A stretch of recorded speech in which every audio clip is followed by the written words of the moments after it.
What up, and what up? Salute to my brothers. Absolutely. Gunner, what up? Tag, what up? My brother Tag. What we doing, Make OG sure you Wisdom? check out the OG Wisdom podcast. You know what I mean? You're in it live and raw from a Val Lagoon. Good show, my niggas. I love y'all. Most of our leaders come out of organizations. You have to be a part of an organization to be an effective leader. But how do we determine if you're an effective leader if you don't organize the people? You can't just grab the mic or your phone, get on YouTube and say, yo, I'm a good leader because I think I'm a good leader. You have to have a track record of organizing people, setting goals and agendas and getting them done. Yeah. Politicians I don't really like. The activism is different because, you know, you got a goal. It has nothing to do with politics. When you are activist, you know, it's for your people. Make sure y'all get ready to tune in to my brother, my big brother, C Gutter and Tad, new podcast, OG Wisdom. Better tune in to that. A lot of jewels, a lot of knowledge, a lot of lifestyle, a lot of street talk, a lot of hood tales, real stories. Check it out. OG Wisdom, Tad, C Gutter.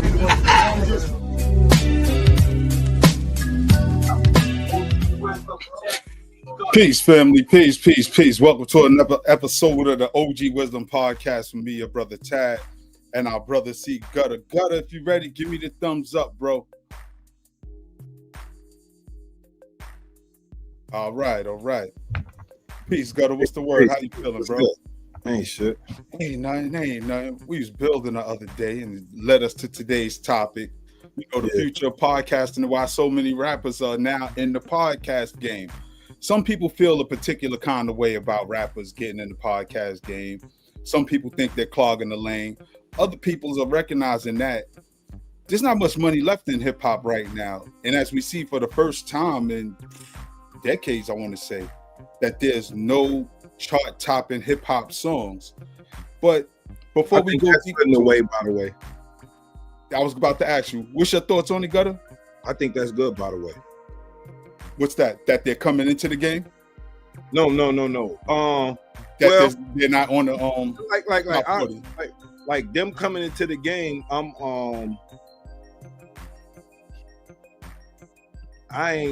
don't feel no way because they coming from they perspective from being entertainers, so they can talk in the music business, so they can talk about stuff that the common person don't know. Right. You know what I'm saying? So they can give them insight on stuff like that. Then they can give them insight on little stuff that's happening in hip hop, the little frictions and little rap. I ain't even gonna say beefs, but you know, the rap competitions, like the individual competitions between camps and all that. I ain't gonna say it's no beef if nobody getting shot, stabbed. You know what I mean? But no, I was more speaking on the top 40. The top 40, right? Yeah. And why do you say that? Why do you say it's good that, you know, it's not there right now? Because I got my own opinions about that, but we not like yours. The larger community don't get access to us. Right. Okay. You know what I'm saying? That's why, and let us, you know, there's been some hiccups and stuff going on in the past few years or whatever, and let us just work through that. Right. So in the hip hop, within hip hop, I pretty much agree with that. We had a lot of negative impacts on hip hop with, you know, certain aspects of hip hop being saturated. They saturate the game with that, you know what I mean, and not enough well-rounded. Right. No, it was lacking creativity. You would say. Yeah, because it's formulaic. Yeah, that's why I think that was the backlash against Drake, because, like, you know, I never liked him, you know, personally as an artist, not no personal thing. You know what I'm saying? A few personal things, but that's neither here nor there. But I think that he became too formulaic. Yeah, you knew what to expect from what was going on. And now let me ask you, because Drake been in the game for almost 20 years now. Since he came out as an actor, from Yeah, the that's graphic. what I'm saying. You know, And my then, kids watch you that. know, from what I was getting, like I was saying, I was in, so I'm not getting everything. I was incarcerated at the time, but it was like people wanted something fresh, new, and then he did that and in his own way, you know what I mean? And then he got to a formula and he stuck to it, you know what I mean? And that's when it just stayed the same. And then instead of, because it was like this, instead of him setting trends, he jumped on everybody else's trend. Like Jack what they did. That's what I mean. That's where I was gonna go with it. That's what I mean. That's formulaic. Like he see whatever's going out there that's going, he gonna jump right on that trend. And being that he's the most highlighted artist, he gets the recognition. Yeah. So you think it was just him exploiting up and coming artists, like new artists, whoever had the wave at the time, he was jumping. No, of course.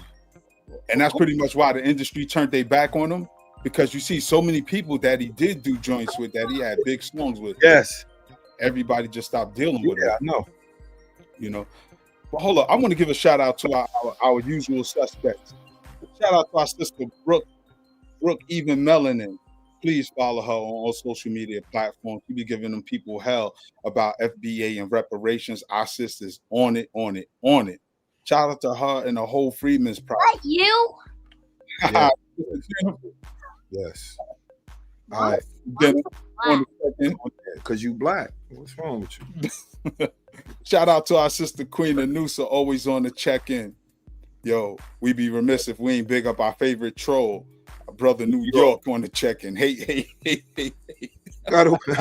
New York, what up? Shout out to Sister Tish. Too. Say it again, Gutter. Nah, he sent me some pictures, told me to get my jokes up. Oh. Yeah. I remember I told him, yo, send me some pictures so I can get back at you. This nigga sent me some pictures, told me to get my jokes up.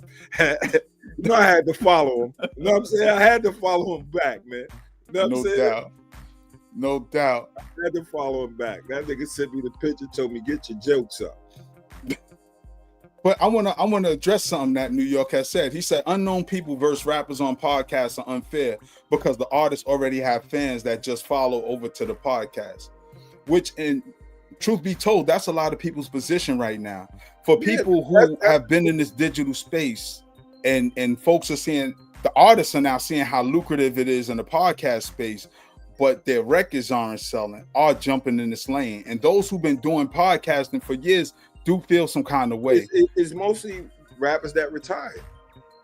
But some of them aren't retired because they still putting out music. Nobody's checking for it. Yeah, that's I mean, yeah.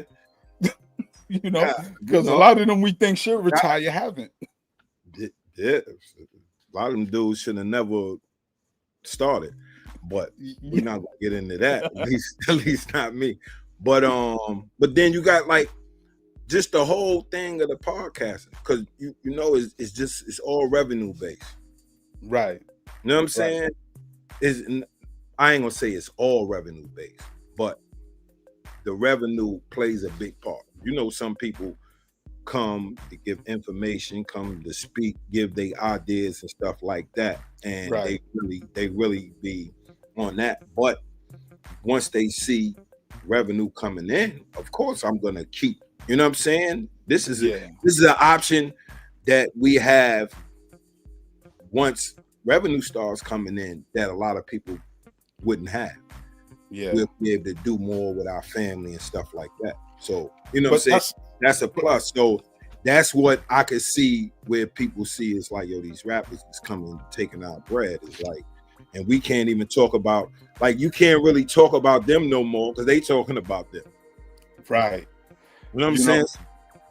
You know, shout out to our sister Farnessa, always on the check-in. Our brother Rich Nice, always holding us down, and our sister K Fighter. Hopefully you could jump in here before we log out and give your 1-2 on what's going on. But yeah, Gutter, what you're saying is some of the concerns that folks have. because like New York said, these people are coming in with a built-in fan base already. For people like me and you who got to get it organic, out the mud, off the ground, got to put in those 5 years. You got artists that didn't make it as artists. I mean, they're recognized, but they're jumping in already with the built-in staff. They got managers, they got agents, they got tech people behind the scenes. Most of them is getting deals that companies is bringing to them. Yeah. This is the perfect example when Cam was talking about him and Mace shit. Somebody came to Cam, you know what I'm saying? Because Cam was doing the live shit and his shit. Right. You know what I'm saying? When he was doing that, when he was explaining the situation with the whole Dipset shit. Right. And, you know what I'm saying? And speaking on shit like that. And these large companies came to him with a business deal.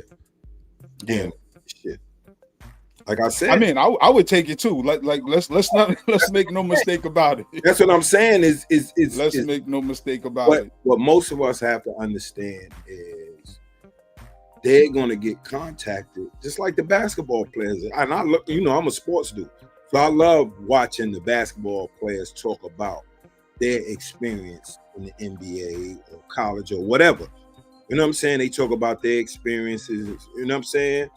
Shout out to 520. That's with Jeff T.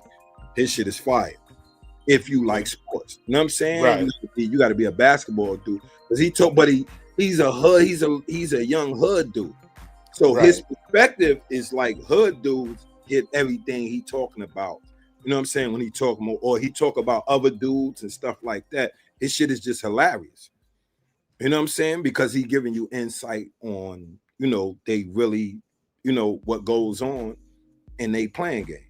So, you know what I'm saying? But when you got these, when you got these, I think that's the company seeing that individual value.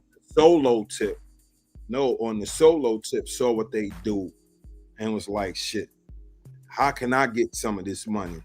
So all I'm gonna do is sponsor to this market. Yeah. Yeah, I tap into this. That's what it is. That's how, bro, they're gonna colonize everything, my nigga. Yeah, and that's what Sister Brooke is pretty much saying in her comment. They putting them in place to talk to candidates like Mandani at the Wu-Tang concert. He parlayed that into a win, which is true. A lot of these dudes are, I don't want to say all these artists are being compromised because you need a particular talent, right? And some podcasters, I'm talking about the artists, lyrically, they may not got it, but they may have it for the podcast. None of the old men that shot Nino Brown in New Jersey. Hey, my nigga stay on point though.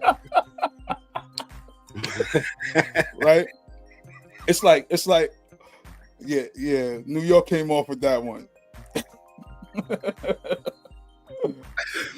Yo, oh man! Every week we come with something that makes the show. Yeah, no doubt. That's why we can appreciate New York. Our favorite troll. Stay coming on. Yeah, you got to stay. And that's why we glad we didn't block him. But he say real shit too. Right. And we got tough skin anyway. We can't be talking about we hood and we get offended by comments. You see what we talk about, nigga. We crack jokes all day. Yeah. So. And what I wanted to say real quick before we go too far away from that about the talent and personality, we've always been critical of Fat Joe here on this platform for things he said that may have not been true and things that are true.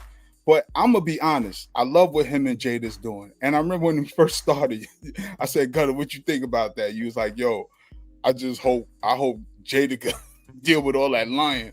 But I like the balance because Jada's almost like the voice of the people, to where anytime Fat Joe says something, Jada throw the flag or be like, come on, you going crazy Joe on me now. That balance that they have. And I like what Fat Joe did because he parlayed his cap into something that people people gonna tune in to see what's true and what's not. Yeah, he dove into that, and it's not with the cap. He just think of, what he do? He think of outrageous stories. You know what I'm saying? That right. You know what I'm saying? Some of them is true.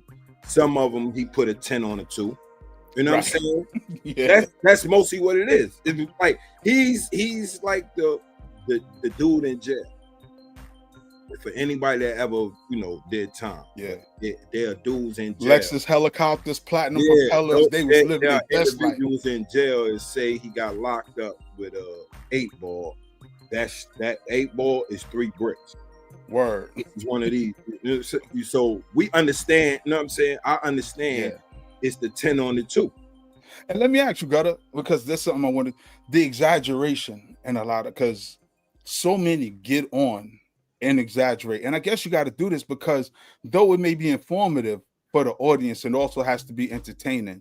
And sometimes when you want to convey your emotions in the story, people ain't going to feel like you felt unless you magnify it, AKA dramatize it or exaggerate. That's what it is. Is people, because all right, just think about this. Say when we like I said, we hood dudes. So I don't care what part of the country you from. Say you telling a story about something bad happening to you, but this is after the fact. We always make it humorous. Yeah. Yo, bro, I ain't gonna lie. It's like they had like 50 niggas. They had me dead to rights. Boom, yeah, boom. It's 5 niggas whooped you out, but you know what I'm saying? You gotta sell it at 50. Bro, it's like 50 niggas, you know what I'm saying? Everybody was 6'10" and 280 pounds. Yeah, so dudes always, you know what I'm saying, just to make shit humorous, because you done already lived through it. You understand what I'm saying? So dudes will do shit like that to make shit humorous. Yeah. Got a lot of dudes that was really outside and doing shit, and then sometimes they get caught up or they barely get away. You know what I'm saying? They're gonna make, bro, the story is gonna end, it'll be real, but it's drama. They gotta embellish it. It's just dramatized. They're gonna do the slow motion, the facial features, and all that. How dude approached them, everything. So once it's dramatized, you're gonna see the humor in everything. You know what I'm saying? And that's just like, as a culture, that's how we do. So let me ask you, Gutter, in this space, because we see a lot of, as you were saying, you wouldn't even call it beef.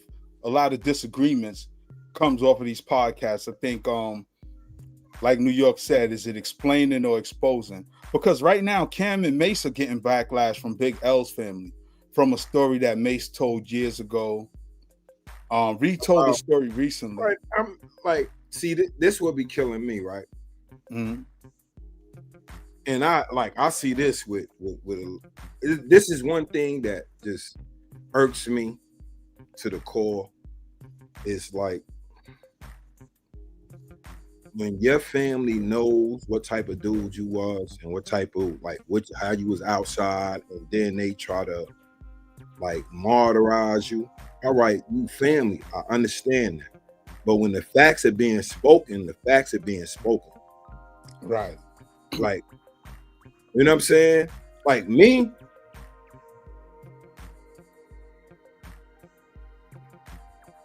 when if you telling a story and it's factual, bro, I can't say Gutter didn't do that. Yeah, you can't. Gutter ran down on my mans and he would never do that. I'm just like, what? Yeah. Yeah. So it's like, and we did So do you think for some it's family members, certain street elements I'm not going to speak about, but right. And rest in peace to Big L. Rest in peace to Big L. But when they spoke on, the street element, they know what they talking about. Right. So it's not no diss to Big L. It's right. Just, and it is, and sometimes it's no cap. This is part of just the type of I've never taken my sister. I never took my sister or my daughters or my mama with me on no missions. So when I'm outsiding, and if something happened to me, they can't be like, he didn't deserve this, he was a good boy or whatever. Thankful we turned our lives around. But when we were super active, if something happened, I probably would have had members that didn't know how active you were. Yeah. but they out of state. So if they speak on something, they don't really know what I'm. But my family members that knew I was outside, they not gonna be like, they gonna be crying like, I don't know how my little brother end up being in doing this because he wasn't raised. That's what my sisters in. Right. It's sad that he ended up in this type. That's literally what my sisters would have said. Yeah. Yeah. New York, not like, no, my little brother ain't never did nothing to nobody. But he still got smoked at Baby's party. Yeah. They'd have been lying their ass off. Because they knew I had a temper problem when I was little. Yeah. Yeah. So, that's my family. You know what I'm saying? They're gonna deal with the realities. You know what I'm saying? So that's all I gotta say on that note. You know what I'm saying? Yeah. It's like what's real is what's real. Nobody, you know what I'm saying? Nobody's speaking bad on the dead, but if I'm speaking facts. Right, facts is fact. Especially if it happened to me. Like if I got juked, if I got robbed, and the person told me who set me up, well, I'm not gonna believe him. You know, because that's why I said certain shit I ain't like. It's not right. Yeah, and rest in peace to Big L, because this is the podcasting space where sometimes certain conversations may rehash old wounds, you know, because there's no statute of limitations on grieving. And sometimes folks are still grieving regardless of how long ago their loved one may have transitioned, but gotta have an open mind and open heart to accept all of who they were. The loving dude in the house, the rugged dude in the streets, you know, everybody get a different version of who we show up as. You know what I'm saying? My grandma don't get the thugged out Tad, the heat holding Tad. She don't get that. She get the do you need anything, grandma? Anything for you, grandma? Yeah. Needs me, guys. No. Even when I was outside, like when I'm around my, like they tell me, yo, go do this, go to the store for me. Right, and you go. Yeah. You ain't never too old to go to the store. It's not when they ask. But if a little dude be like, yo, go to the store for me. That's right. For everybody who ever been outside and they got family ties, my nigga. Right. You know what I mean? The only way you won't see it like that if they had toxic upbringing with their parents. Yeah. But I want something like that now, come in. Yeah, before we go too far though, because I do want to address New York's comment. What do you feel about the Jim Jones Max B situation? Because I got my thoughts too, but I want to hear what you new thoughts. I don't like. Well, you know, Jim don't on their podcast, on Jim Mano, Dave East, and Fast podcast. Shout out to them. Jim is like, yo, a line in the sand has been drawn, pretty much where dude's standing. They know that he's standing with Jim, you know, and people of the mind, of course, this podcast talk, people are of the mind that Jim is blackballing Max. Max came home, was it yesterday? Yesterday, day before? I don't know. Yeah, he home. Saw the video. And some people are saying the reception that Frenchie gave Max B should have been the reception that Jim gave Mel. Shout out to Mel. Welcome home to both of them. Welcome home, Max B. Welcome home, Mel. You know, if anybody's in the chance. Word, if you in them situations, man, it ain't nothing sweet, man. Even if you living, even if you got your little creature comforts in there, using the phone, eating how you want to eat, ain't nothing like being home with your family. Not man. Eating how you want to eat. That's right. Right. I mean, if you in a spot and you could cook and all that, you know what I'm saying? Still ain't eating how you want to eat. Right. Right. Niggas be dreaming up all type of shit when they be cooking. Man, yeah. All right. New York said he came home today. Okay. Because I know the video is out, it's circulating, you know, and I've heard conversations about that, because if you saw the video when Mel came home, you know, people are trying to clown how Jim treated Mel. And I'm gonna be honest with you. I have a level of respect for Jim just for getting it how he got it. People could hate like, yo, he was the backup man. He was the hype man. But in all reality, Cam was dealing with family issues when Dipset went down. You know what I'm saying? When he stopped being active, remember his mom's his mom's wasn't in the best health. So rest in peace to her. You know what I'm saying? Like, dudes was dealing with real life situations. And Jim picked up the flag like, yo, we got to keep this going. And if Jim didn't do that, what was he supposed to do? Starve and wait for Cam to come back and say, all right, y'all, we could get back to the money? This is my whole thing as far as them supposedly beefing. You niggas like him and Mano. You niggas is like kicking 50 right in the ass, bro. Right. It's like beefing, like really beefing. Right. Niggas serious. You know what I'm saying? Yeah. It can be like, yo, you know, we just can't do business together no more. No, but beefing. That, you know. Yeah. We got our sister K fighting in the background. At that age, my nigga. You know what I'm saying? That's all I'm saying. Yeah. It's like you gotta get to the age where you gotta grow the fuck up. You know what I'm saying? It's like you cannot fuck with somebody but not have beef with them. Right. Yeah. Oh, New York. I know he's from Jeff and Garvey. You know what I'm saying? I remember Mel when he was a young dude because I was outside with his big homies. Yo. You know what I'm saying? So I know exactly where he's from. And I don't want to, and I'll be honest with you, New York, I don't ever say who's tough and who's not. I don't, because I'm not with nobody 24/7. I don't know what dudes is capable of. And for him to garner that level of respect, he have to have a resume. You know what I'm saying? I think for us, right, New York, our age difference makes a big difference because we may not have been may not be tough to the older dudes who was outside before us. They still see these little tough. Sometimes it don't be toughness; it be organizational skills, leadership skills. You know what I'm saying? Like you don't got to be the toughest dude. You know what I'm saying? If you got leadership skills, you the one that can think for everybody, not just for yourself. You know what I'm saying? Yeah. Now, sometimes like sometimes dudes, it's three ways how I look at it in the street, from a street perspective, how dudes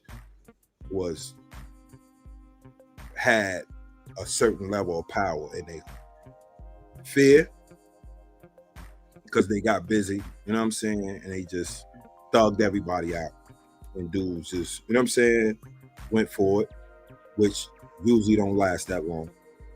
Right. You know what I'm saying? Them dudes, for real, end up getting murked. Go to jail, come home, end up getting murked. You got the dude he's a street dude, but he has better organizational skills than everyone around. Yeah. You know what I'm saying? So people tend, and then you got the third dude where he get busy and he can think.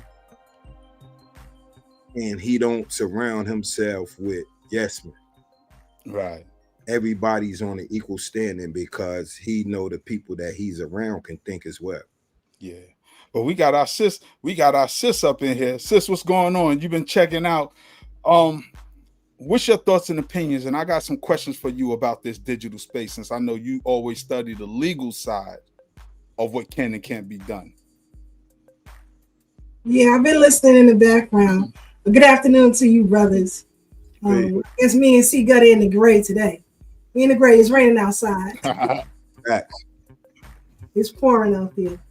But, you know, it's just a continuation of the culture, right? Because podcasting is the new TV, right? Most people don't watch TV. They watching podcasts or YouTube videos or, you know, social media lives, if you will. So that's the new TV now. The problem that I see, you know, it's okay that, excuse me, that they talk about the genre from which they come, but it can become very convoluted when they talk about, you know, news and other things, right? Because it takes away from true journalism, right? And a lot of them don't do that. So if they rocking within their genre, that's perfectly fine. And I think they should do that and do that more. But, you know, when it comes to news and stuff like that, what you do, right, just stay out of that. Because like yesterday, I spent hours in the archives looking for Brooklyn FBA who were enslaved here in Brooklyn and who were manumitted here in Brooklyn, right? So that's a lot of hours put in researching that. And it's not something that I just talk off the top of my head, but this is what journalism is. Before I came on, I was interviewing some friends who have visited countries on the continent of Africa, right? And they were giving me their perspectives and their experiences that they have. And I'm interviewing them for our show on Thursday, right? So that's a lot of hours and time, putting into real journalism. And a lot of them don't do that. They don't have that knack to do that. That's why that's what I was talking about with dude Stephen A. Smith. Yeah. He like all of a sudden you start talking about issues that you don't research. Right. If you do one thing, say you in the sports or you a rapper, but you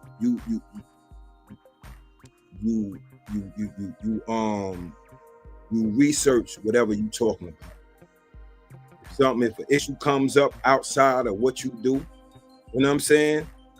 You go and read about it, so you can have it's like everybody is their opinion, but you can have an informed opinion instead of, you know what I'm saying? Because that's the Stephen A.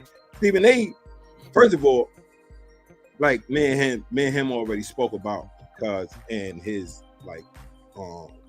Cooning minutes per game and coonism and all that, but he went outside of an area that he was informed on. If you informed on something, speak on it. You know what I'm saying? But if you're not informed on that, you, especially when you cooning, you know what I'm saying? Yeah. But like I told Tab before, it seemed like it just seemed like New York is made for cooning, man. Huh? Yeah. So sis, in this digital space, right? We see that YouTube and all these digital platforms are changing their policies. Those of us who are doing podcasting, looking to grow in the podcast space, what are some of the pitfalls we should be looking out for? And what are some things that we should take advantage of with the new up and coming policies? First of all, it's important that you provide original content, right? Because they're striking a lot of channels, in particular on YouTube, for using other people's information, right? And so you have to come with some in-depth, real information on your own. Secondly, you have to understand First Amendment law, right? Because a lot of things that they say you can't do, but you can. You have to have the legal fortitude to challenge certain things that they may throw at you, right? Or remove things from your channel. If you're well versed in First Amendment law and how it relates to the digital world, because you have to remember the digital world is light years beyond the Supreme Court, right? There are cases right now that are being litigated in the Supreme Court right now that are advocating for those of us who do podcasting or who do streaming, right? Which is two different mediums. And a lot of people don't understand that it's two different mediums, right? But you do have cases that are now being litigated on our behalf. And you can watch these cases, not live, but the replay of these Supreme Court cases on YouTube. They are there for you to view. And so I would suggest everybody who's in this space to do that. Also understanding, the laws from which the states in which you operate, which your brick and mortar operates out of, right? Even though we stream through the world, we have to know the law of the state in which you live. For example, in Tennessee gives you a little bit more leeway than New York, than South Carolina, and most states, actually. Tennessee gives you the most leeway there in Texas, right? So depending on where you're at, there are certain things that you can do and cannot do. And so that may conflict with what your perspective is for your streaming channel or your podcast. It may conflict with what it is that you want to do. So, excuse me, you have to know how to navigate around that. So I would encourage people to understand that premise. Also, using AI, right? AI tools. And how you use those AI tools can be problematic, right? Because I see a lot of people who make thumbnails in the likeness of someone else, right? In certain instances, that is okay, but in a lot, it isn't. It isn't. Especially if they themselves are using AI tools for their own interests, right? You can have a conflicting problem here, and you can be sued. And so that's why oftentimes I like to use animation, if you will, because that gives me a lot of latitude, right? In animation. It may be a depiction of, but it is not in the exact likeness of, right? So Thorough Black Talk can't be sued for that. And so, and it falls in line with the law here in the state of New York, right? If I was living in Tennessee, I could do other things, but in New York, we can't. So it's very important that we understand how the law operates and know that, streaming, podcasting, AI tools, social media in general is light years beyond the law. The law is catching up. It's just that it takes longer to hear cases, so you can get away with some things now, but later on it could come back to bite you. So, sis, real quick, and I want to come back to Gutter. What's some of the benefits of coming in these digital spaces as well? You just gave us the downfall. What are some of the benefits of podcasting and coming in this space? The greatest benefit is, as C. Gutter mentioned earlier, it is a great money-making tool, right? Whatever product that you sell, I know C. Gutter produces a clothing line, right? And so in these spaces, he has a lot of latitude as a business owner and a podcaster that will work in his favor, right? Using a lot of AI tools to produce his line or to show his line, if you will. He can do whatever he wants. He can do whatever he wants if he keeps it in an animated space. And I think that is a tool that us as Black people need to use more often. We shouldn't run side by side with technology, but know how to take control of it and use it for our benefit. So in us doing what we're doing, we are the new news medium, right? We are taking over what CNN, Fox News, C-SPAN, and others have done. We are the news. So being in this space gives you a power that we used to not have years ago, right? We could tell our own stories, how we want to tell them. I see Sister Brooke in the chat. I think she does great investigative journalism on New York politics, right? And so just for her and her growth, right, as a journalist, telling stories out of New York, we're taking over the game right now. Black people in podcasting are the norm. We are the algorithm, period. No other group, ethnic group, is controlling the algorithm the way that we are right now. We just have to gain the monetary control of it. And that too can be a little bit difficult, but it's an advantage for us for sure. Yeah, I was looking into that. It got your man New York said you should come out with your own brand of cane. But Gutter, I want to ask you too, right? Because you know, I always talk about, celebrating all the dudes who come home from jail, figure out this podcast digital space as opposed to, other means that may have got them jammed up. So voices of authenticity. Do you feel that some of these artists are qualified to really talk about street stuff when the ones who really put in the work are now home and can tell their own stories? Or do you think this helps give these artists street cred to talk about other dudes' exploits that they didn't participate in because they may have been you know, just in the studio or writing a rap, whatever. My camera acting up today too. I mean, But yeah, so authenticity. It depends. It like if it's directly concerning them, I don't see a problem. You know, speaking on. Okay. You know what I mean? Like if you had a direct interaction, you know what I'm saying, and why wouldn't you? You know what I mean? Yeah. Yeah. Because like we said, it's all based on revenue. You know what I mean? So you're gonna speak about a hot topic.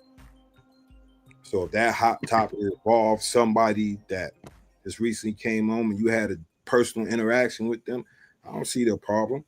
You know what I'm saying? Yeah, because I see Max B is about to explode. Like whatever he's gonna do, because I mean he's wavy. I mean that's Max B, who really did have an impact on the culture prior to him getting jammed up, and he's now home. You know. I mean, I hope he's successful. You know what I'm saying? Yeah. Even if he's like coming into this space. You know what I'm saying? Right. It's like as far as the music. Yeah, we'll see how the music comes. Now I say this because it's a different generation now. You've been going for a little while, bro. Yeah. You know what I mean? So, and that's why I say talent and personality for the podcast space, because Max B is known for his personality. Yeah, he almost got a bigger than life personality. He's a character in himself. That's what I'm saying. If he takes it to the digital space, you know what I mean? Yeah, he could tell his story, tell his side of the story, and it don't have to be no, you know what I'm saying, no real funk. People just tell his story. You know what I mean, bro? You know, dudes is at an age, my nigga.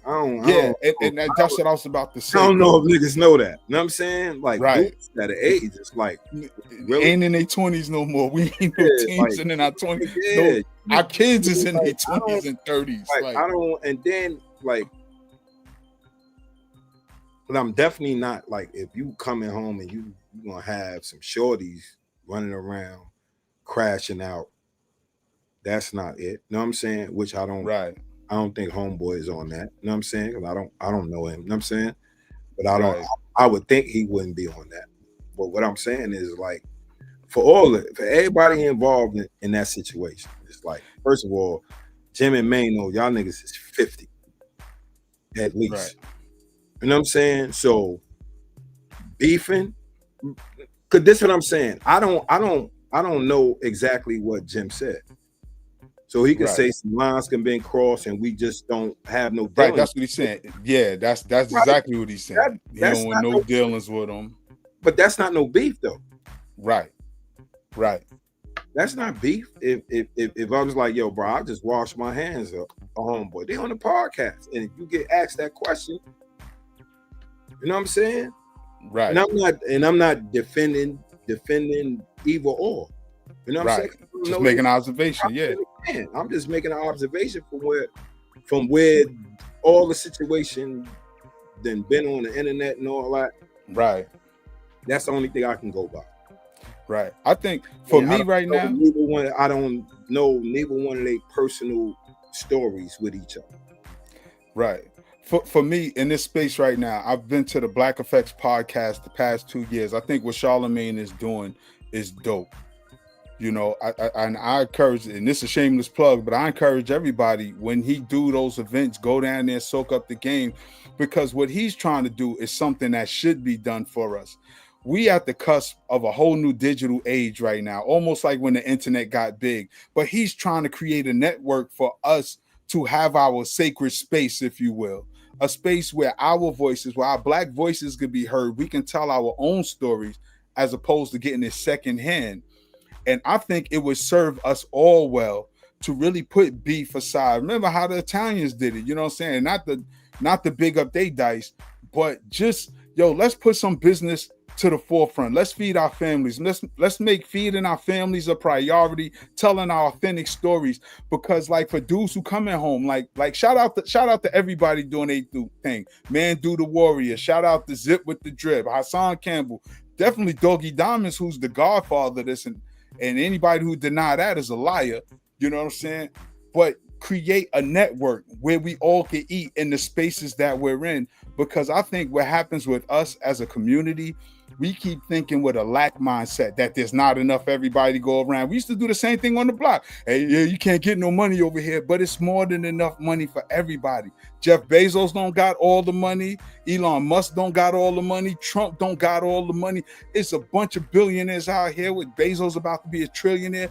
But when you think in that lack mindset, you create conflicts for yourself because you keep thinking your needs are not going to be met. You know what I'm saying? And when we start looking at things as an abundance, we start working together. We start realizing it's enough for everybody. Yeah. And it's like the, I'm gonna pass you the mic, Gutter. I just want to say this. This is like the beginning of what hip hop was, how we went on to become a global phenomenon. This podcast space, us as Black folks, who we are, our culture, everything we do drives it. Even with FBA is literally the algorithm in TikTok in a lot of these digital spaces right now. That is the algorithm. You know, Fat Joe didn't understand it. Busta Rhymes didn't understand it because they not FBA. But everybody see you type in that FBA from down south to upstate, from the East Coast to the West Coast. Those of us who've been here for generations, whose ancestors were enslaved on this soil, we're telling our truths and telling our stories. And that is the new algorithm. And a lot of people are upset that they can't crack that. And I say that right now with our urban voices, with us really, Sister Keisha done work with damn near every Black revolutionary you could think of, from past to present and future revolutionary. Sister Keisha has worked with them and hosted them. Gutter, you've been immortalized through Big just on you being a stand-up dude to hold him down. Even though I know you hate his lyrics, you did in a time where everybody's talking about keep it real, you kept it the realest. And even Suge Knight had to give that up. And I just been fortunate enough to work with folks like y'all and all the doctors and PhDs and have my own authentic story. So what I'm saying is this is the opportunity for us to grab a hold and move forward. But I'm pass the mic to you, Gutter. No, I just wanted to say we also got to understand is like sometimes, you know, dudes not going to be able to work together, and that's cool. Yeah. You know what I'm saying? Everybody not going to work together, but dudes ain't got to be beefing anti this dude unless you anti Coon. That's the only nigga right. Run off unless you know they sabotaging the efforts. You know what I'm saying? Well, that's the only niggas I want to run off the joint is the Coons. Yeah, you know what I mean? Because you know what, and I get what you're saying about everybody not working together. Because even when we in the hood, we don't rock with everybody. That's my man. That's where the whole saying, yo, who man's is this come from? Because he around us, but that's my man's man. That ain't my man. But that's my man's man. So out of respect for my man, I ain't gonna put hands on him because that's my people's people. But the same token, I ain't gotta be all buddy with him neither. We not gonna do the fake love. Yeah, that's it. Yeah, and that's all. And dudes could do that and keep it respectful. Yeah, that's and I think, you know what I mean? Because, bro, a lot of shit going on in the streets. You know what I'm saying? Yeah. For dudes to be like amping shit. And I don't mean just in New York City. I'm talking about all over the country. You know what I'm saying? Yeah, you got shit in LA, you got shit going on in Memphis, you got shit going on in Louisiana. And Atlanta. you know, I mean, so for people like it's gotta be the time is like, first of all, you already see what's going on in them courts. Yep. You know what I'm saying? You see what's going on in the courts. Dudes is going down for conspiracies and shit like that. So it's the like I said, like I was asking for the wake up call when Trump first got the first time. I was hoping dudes would like wake up, like these crackers really don't care about you. You know what I'm saying? Motherfuckers like whole hands, but nah. But like for the most part, we answering the call on that note. Ain't nobody been in them protests, nobody doing this. The motherfuckers ain't complaining about they're taking the food stamps and none of that shit. You know what I'm saying? We just doing us. Yeah. So, and that's all we can do right now. You know what I mean? And that's the good thing, because we're not giving the government the opportunity. You won't get martial law for us. Right. But that's the aim. Sis, what you want to add to that too? As long as we control our narrative, because that has been a problem. Even in music, it's been a problem. Talk about it. You can't let everybody stifle off of it, make money off it when they don't respect it and don't give history to the legacy of it, right? We have to protect that. So in these podcasting, streaming spaces, we have the ability to do that now. We can tell our own story. For example, wearing this hoodie today, I was going to interview a friend of mine, about her experiences of something we're going to talk about on our show. And somebody said, man, he left New York, right? So I said, well, me wearing the sweatshirt ain't got nothing to do with basketball, right? So he said, well, why are you wearing it? And I said, because of what he's trying to do with farming, right? Him, Waka Flocka, and others, they are purchasing acres and acres of land and getting into farming now. So he was like, I didn't know nothing about that. I said, but you only looking at one aspect of him being an entertainer, but him trying to give us a lifeline, which is food, is very, very important. And, what I see them, the government trying to lock them out of certain set-asides that I believe he deserves, Waka Flocka deserves, as far as them being farmers, right? So he said, yeah, I'm going to look into that. I said, yeah, go on YouTube. He's definitely a farmer now, and growing food, right, to feed us. So I stand behind that. Also, as a black man, I'm a black woman, so I'm going to stand with him. Now, if he was doing some out-of-pocket stuff, with us as a culture, then I got to back off. I don't even understand how a dude would, like, why would you? I don't even understand the question. Right. Like, the question baffles me. Like, why is you asking? Like, was it a black dude that asked you that? Yes. On the bus. That's what kills me. It's like, why is you asking as a black man, a black woman, why she stands with Kyrie? Like, the question baffles me. Because it don't matter. First of all, when like, I don't care where he at, I fuck with Kyrie.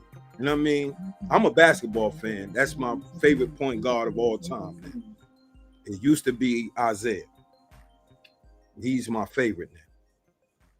But I say that when what they did to him, for him taking his stand, that's why this nigga Stephen A. Smith stay getting on my nerve, because he always backing these crackers against us, but always patting them on the back and saying they all right when they do something. Well, he's a tether, so yeah. I expect that from Stephen A. Smith. But like I said, is just from him doing what he did, you know what I'm saying, shows like why wouldn't I stand with him? Because they just did it because he's black. Everything they did to him because he's a black man. It wasn't for nothing else. You know what I'm saying? You can't show me a point guard in the league more talented than him. So if he got a political stance and you don't agree with it, but you got dudes that say the N-word and shit like that, and say the shit about, say anti-Semitic shit or what have you, that's in the league, and they say that shit, you know what I mean? Now you target him because he's a black dude. You know what I'm saying? And because, you know what I mean, there's a rise in the Hebrew Israelite thing. I may not agree with some of the shit. I'm not gonna say the original Israelites wasn't black people, but I'm not gonna say every nigga over here is an Israelite. That's right. That part. Right. That don't even sound right to me. You know what I mean? And then you don't want to trace it through lineage or nothing like that. So, bro, I can't really go with you on that. You know what I mean? I agree the original Israelites was black, but I can't agree that all of us is Israelite. You know, I don't know if you read Charles Oakley's book, but it's a good book. But he talks about the shenanigans of Stephen A. Smith. And he always say, you know, if I see him again, I'm gonna pop him. Yeah, He gonna lump him up. He gonna fuck Stephen A. up. If he catch him, listen, like I told Tad earlier, I watch all the basketball podcasts because that's my favorite sport. You know what I'm saying? That's the thing. I had a chance to like go a little further, but my dumb ass did other dumb shit. So right. And that's we charge it to the game and our youth. Yeah. Because people don't understand the environment that we were in back then in the 80s. Yeah, you charge it to your immaturity and stupidity. Like, I can't cry about it. You know what I mean? It is what it is. Right. And you know what I was gonna say too, right? About immaturity and growth. Because in this space where rappers are leading the charge, me personally, I've been a father longer than I've been an adult. You know what I'm saying? I was a father at 17. So I pretty much spent my time being a father. And what I realized is that a lot of artists, particularly Big U and Gilly, I can't fathom, and other people who have lost children out here, I can't fathom that kind of pain. And I think this is an opportunity for us to really change the conversation, the mindset, and the culture of what we used to hold dear.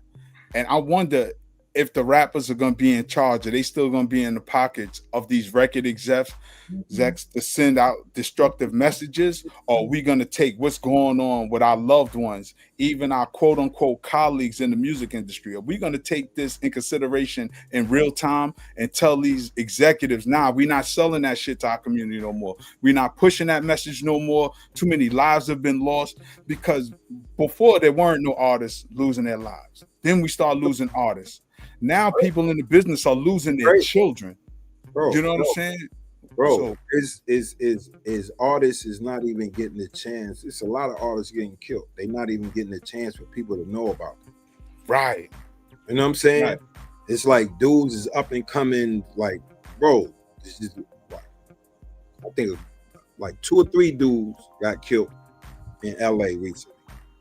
Wow. It was rappers. Outside of Big U's son. Yeah. This is before Big U's son got killed. Okay. There's a couple, like there's 2 or 3 dudes got killed, and they from neighborhoods, but you know, they rap. You know what I'm saying? So they didn't get a chance, like they was popping in the city. They didn't get a chance to get further than that's just like for a lot of people may not know about the dude Mo 3 from right. You know what I'm saying? Because I didn't know his music until after he transitioned. You see what I'm saying? People ain't get a chance. You know what I mean? It's a lot of dude, bro.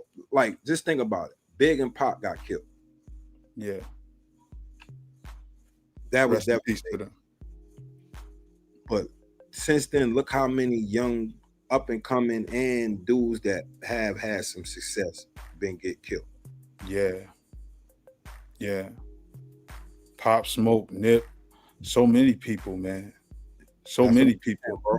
So it's like, and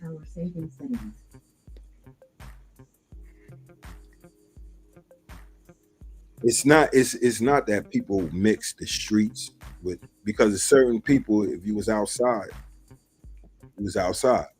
You understand what I'm saying? But yeah. And definitely our condolences to our brother New York who lost his son, you know, definitely deepest condolences. You know, I can't fathom that. You know, just the thought alone with my son, you know, it just, you know, but and again, like our brother New York said, he said the dude wasn't his op that shot him. The dude that shot him wasn't an op. That's one of the things that killed me in this new space. Is like that's like a little trend that's backdooring.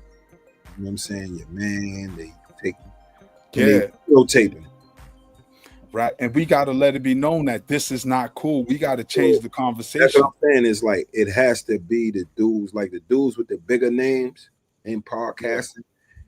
They got to be like, yo, bro, like, you know what I'm saying? We understand street shit, right? You know what I'm saying? We understand better than most.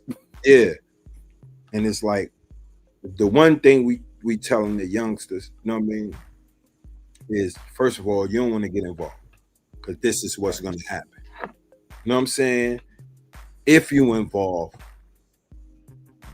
beware. Right. You know what I'm saying? If you involve, beware. It's not just your ops. You know what I'm saying? If you involve, beware. You know what I'm saying? Because it can come from anywhere. You see what New York just said, Gutter? You just said come from anywhere. Look, baby, and that's what I'm saying. Like this whole mindset before, stuff like this was unfathomable in our community, but through the hip hop, we let outsiders dictate the direction of the culture. I remember Jerry Heller in the interview say he was tired of that black medallion, big dick New York hip hop when he came up with NWA. Jerry Heller said that. This is recorded. You could Google it. You can look it up on YouTube.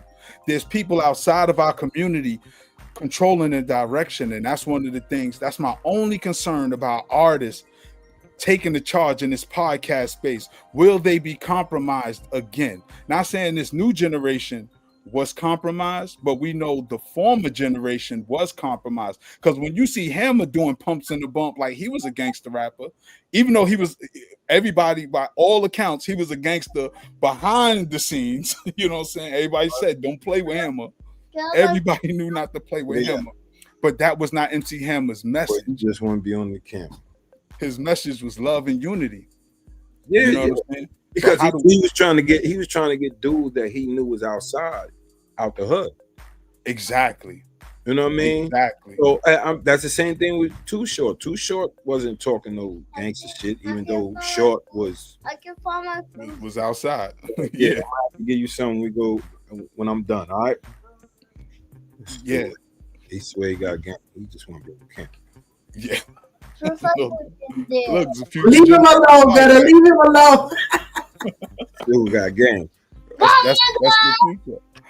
And that's what I'm saying. Like, how do we make sure that our community is safe for our children in the future? All these dudes we talking about that we lost were loved by somebody. They were somebody's baby at some point in life. They were somebody's grandbaby. You know what I'm saying? That baby everybody wanted to see, hug, and kiss. And how do we lose the value of who we are within our own community? You know what I'm saying? And that's crazy. Peace. We appreciate you, brother James Dog, no doubt. You know what I'm saying? How do we change the conversation? Because I think so many artists do glorify it. That's why I'm appreciative of some dudes that come home from behind the wall doing 20 and 30 years. You know what I'm saying? Those dudes who like, yo, for real, it ain't no fun. I just did 20. I just did 30. Look, Max B was looking at 75 years. And what he did, like 10, 15? I know he did a nice little stretch, but he home. Because when they hit you with those numbers, he did enough. You did enough. Enough to learn your lesson. You know what I'm saying? 18 months, he did enough. Right. And as OGs on the OG Wisdom podcast, our whole position is to change the conversation to whoever is it fall on. We got to take back our community because people keep talking about what men don't do in the community. One thing we do is use these mics as a weapon against all oppression, particularly anti-Black oppression. We're going to remind our young people that your classmate is not your enemy. That kid that go to the other school is not your enemy. He could be your friendly competition. He could be your rival, but he's not your enemy. He's not a person that you really need to delete off this planet. And we really got to make that the topic of conversation, because some of these rappers, like you said, Gutter, some of them is 50 plus. They our age, pushing the line, you know what I'm saying, to senior citizens, but they still talking like we teenagers and we in our 20s. And as older men, if you want to be an OG got to come with wisdom. You got to say, look, young bro, this is the trap. This is how I set up. I was fortunate enough not to get deleted, not to spend the rest of my life. Didn't Tukey just get deleted the other day? Tukey Williams. Did he get deleted? I'm not sure. Because remember, he Tukey Williams. Yeah. Nah, the Schwarzenegger killed Took. Right. How long ago was that? 2005, 2004. Was it that long ago? Yo, time. You see, that's what I'm saying, Gutter. Time is going by so fast. Time is going by so fast. 20 years seem like yesterday to us older dudes. Think about 2005. My mom's been going for 4 years. It seemed like yesterday. But I say this, what I'm saying is that us as OGs, we have to change the narrative. We got to take control of it. I see dudes coming home. Some learned their lesson, some haven't. Those of us who learned our lesson, we have to share the knowledge we have, because each of us who really are OGs, we got homies who not coming home, homies who was deleted, homies who strung out on some type of substance abuse, homies who lost their mind based on the shit they had to deal with in the streets. You know what I'm saying? 20 years, Gutter. I'm telling you, 20. Yo, I was jammed up 20 years ago. More than 20 years ago. Gutter, I can still tell you what them smells so. I remember when the judge hit the thing and said no bail, and I was offering. I was like, yo, be my life. Look, and because of that, made me do the 180. Said I'm never going back to jail. I mean, had little bumps with them folks, you know what I'm saying? But like the activity, nah, we're not doing that no more. But go ahead, go. This what a lot of the G homies got to, because it's a brother. He used to go by Cartoon Fire Trey Avalon. He stopped. He left away. He found he said he found God. You know what I'm saying? So yeah, he don't smoke the hood or nothing like that.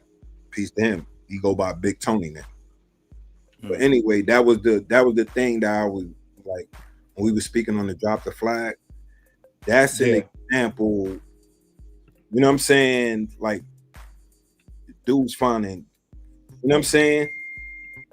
That's how they eliminate themselves. You know what I'm saying? Yeah. So you know what I'm saying? And peace to him. Yeah. Like a lot of the G homies gotta come home and they gotta remember what type of individuals they were. Right. You can't brush that to the side when you're talking to a youngster. You know what I'm saying? Because everybody not gonna take the message. Yeah. No, I ain't picked up. Like we gotta be honest too. Like we know everybody not gonna take the message. If you think you coming out here on some Messiah shit, every little nigga is gonna listen to you, you're gonna get your head knocked off, guy. Yeah. You gotta know your audience. It's like you just gotta be real with situations. It's like that's what I'm saying. Know who you talking to, because everybody don't want to hear it. Everybody not receptive. But listen, like I said, you can continue to talk to him, and he can eventually see your way. But it's how you talk to him and how you carry yourself. Because ain't nobody listen to no dusty old dude neither. Yeah, exactly. If you washed up, these little dudes don't hear you. They don't hear you.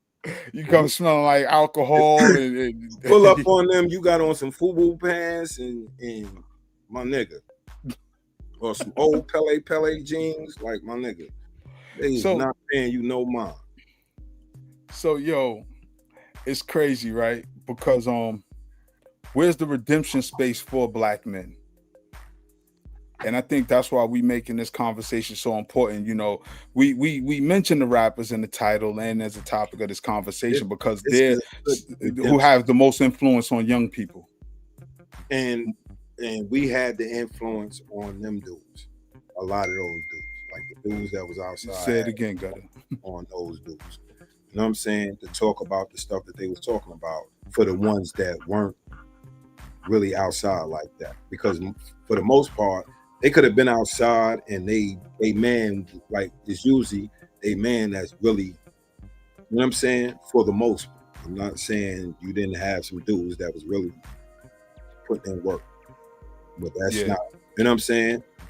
But you know what I'm saying? It's usually their environment, the people they come up with. They might not have been, like I said, some dudes is leaders because they got organizational skills.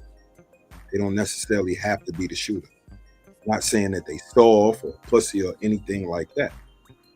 It's just that, why should I do it? I got this dude. He's gonna do it. You know what I'm saying?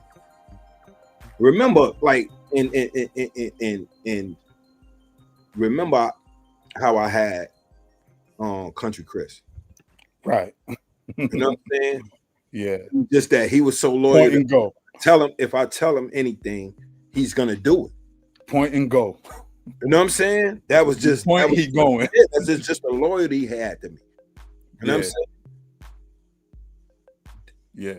You know what I mean? And like some people just have that. You know what I'm saying? Where they'll get loyalty from people, and they like not saying I ain't do nothing because I did a lot of dumb shit, but you know what I'm saying? But you still also have those individuals that's like that.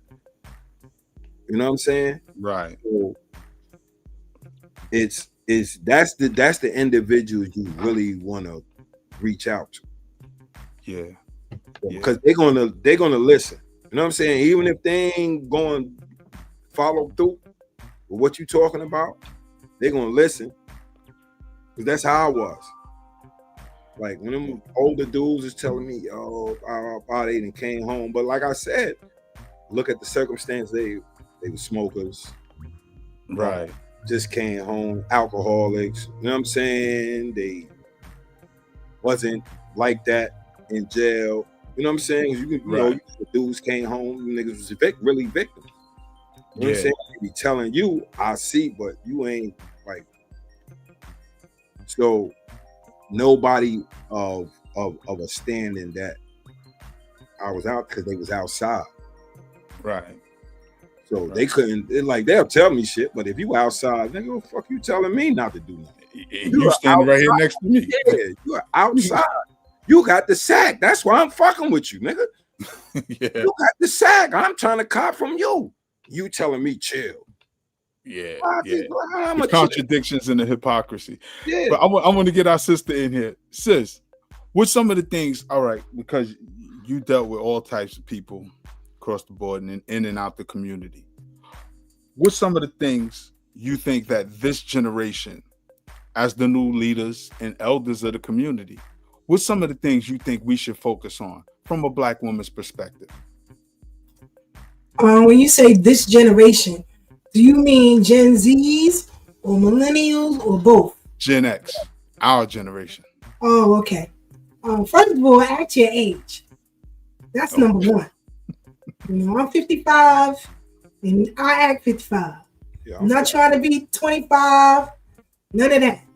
You know, I don't have my grandson calling me glam mom and all that. It's Nana, period. You know, I don't do those type of things. I dress age appropriate, and I carry myself that way, right? But I see a lot of people who are in our age group who trying to be millennials. No thanks. I'm good with that. And then you wonder why you don't get respect. And so, at Gen Xers, you know, we are the glue that holds all of this together. And so we have to operate that way. Stay in your lane, know who you are, and be of advising counsel, right? To those who come after us, right? So when you look at the new freedom fighters, if you will, of today, right? My job is to provide counsel, right? Let them lead, let them do what they have to do. But Sister Brooke is in the chat. I always tell her my job is to keep her out of jail, right? So, when we go to these hearings and stuff, she be ready to punch somebody in the mouth. Her with Sister Paris and them, they be ready to pop off. And so, my job is to make sure that I give her the needed intellect, right, to handle this, number one, and to know what's in the room that she's dealing with so that she can come out and still be a fighter for us, right? I'm not trying to compete with her, right, on any level. Her brother Divine, even the elder sisters in the U.S. Freedmen Project, they don't try to compete with Brother Divine. You understand? Unlike those who came before us, they try to keep us out of it, try to keep us quiet and fear, our intellect, right? And some of them still do. But as elders right now, we got to operate in that paradigm. Pick up from when those who came before us messed up at. And that's where I'm at. If you're in this hip hop space, like Snoop and the rest of them, you too old to be acting. Jim Jones, you too old to be trying to be 25. That's not a good look. That's not a good look. You don't see Gladys Knight acting like she's Sukiyama. Like, it's just ridiculous. I don't think nobody acting like Sukiyama. But I'm just saying, you don't see that. You know what I mean? You don't see Stephanie Mills trying to act like she's Alicia Keys. She's not. She's an elder in the game, and a respected elder in the game, right? When I listen to Howard Heward, he's not trying to compete with Chris Brown, but he's an elder in the game and operate that way, right? And so that's the level we have to stay on, because the world is looking at us, right? The world has always looked at us. And so it's time for us to realize the mistakes of the past, move into the future, stay in tune with the future, right? Because a lot of us are still way behind. Facts. It pisses me off to no end. Tired to tell you that. It pisses me off. You walking around with smartphones and you still dumb as hell. I be super tight, like literally, like, bro, you cannot be this uninformed at this age. Like, nigga, you can't be serious. Yeah. And you got to know how to pivot, right? Pivot for the greatness of what we are, not pivot for stupid stuff. And another thing, like, especially if you're in the hip hop game, you want the generation come being better than us. You know what I'm saying? Not regressing or even saying doing the same shit. You know what I mean? Yeah. Look, I give a perfect example. With the boy Drake. He got to a point where he was successful, then he started talking gangster shit. Right. Yeah. Right. Yeah. You know what I'm saying? And everybody else accent but a Canadian. That nigga talk like a New York nigga, a Cali nigga, a Atlanta. Nigga, a Texas nigga. I'm surprised. I don't know if he had the DC accent or Louisiana accent either. Like, he may have. He's a great actor. You know what I mean? Right. But see, and that's the cultural appropriation. But that's also is like we like, it was, people had competition for the younger people coming up and didn't allow their growth to a degree. Right. You know what I mean? But that you know, that's the people that's really in control of, you know what I'm saying? They start making cookie cutting artists. And once I can give you damn near from almost every era. Once Chief Keef blew, they try to get a bunch of Chief Keefs. You know what I'm saying? Pop over here. Once Pop Smoke blew, tried to get a bunch of, and I'm quite sure they try to do the same thing with Nip. Probably try to go find them some Nipsey Hussle. They did it with Snoop. When Snoop got big, they did it with Big. They did it with Pop. Yeah. So that's how that, you know what I'm saying? And then with Jay, and then with Nas, it's like they try to find cookie cutters. It's funny you say that because I seen it. When you said Big, I thought of Shine. When you said Jay, they had some rapper that they was pushing had a voice just like Jay. Yeah. It's just crazy when you say that. Because even when you say Snoop, when I saw Nick, that was the first thing I thought. I was like, yo, dude remind me of Snoop. When I first saw Nip, the first time I heard him and saw him when he first came out. And this was crazy. And I like an interview. I seen an interview with Snoop where he said, dude offered Cuz to be him. He was like, nah, I'm cool. Offer who? Like Nip a role playing Snoop. Okay. Oh, okay. He was like, nah, Cuz I'm good. Like, I ain't trying to be you. And it's good that he didn't do it because he the type. Yeah, it's just a look. We both from the West Coast. I'm tall, you tall, and slim, nigga. And then you're not gonna pigeonhole me, right? Like Gravy, like the rapper Gravy who played Big. You know, many people don't know was Jamal Woodard. People don't know that he was a rapper before he played the role of Big, but then he just got pigeonholed. So now you just see him as Big. So he in a lot of Tubi movies. Things like that now. Yeah, I hope he getting a check. Yeah, I would guess so. Not saying that. Not saying he's not getting a check. I'm talking about a nice check. That's what I mean. Right. Because we know he set out to be a rapper. Yeah. He's a rapper. You know, but to your point, pigeonhole. And I'm glad Nip didn't do that because I'd have just saw him as Snoop. Exactly. You know what I'm saying? That's what we gotta do is it's like we gotta number one, the old if we talking about the artists and stuff, you gotta mold the young ones into knowing the business before they jump out there. You know what I'm saying? That's the one thing I fuck with Joe Budden with. When he was interviewing dudes, he's talking about the business. Yeah. You know what I'm saying? And that's why I laud him with a lot of stuff. You know what I'm saying? And then when they talk about some other shit, he get other motherfuckers that really know that space to talk about. We need to see more of that because I don't want to see nobody in entertainment talking about real journalism, real news, real history. Don't stay in your lane. Don't cross over. Like, you know, I watch Doggy Diamonds for a reason. Right? I watch the OG podcast for a reason.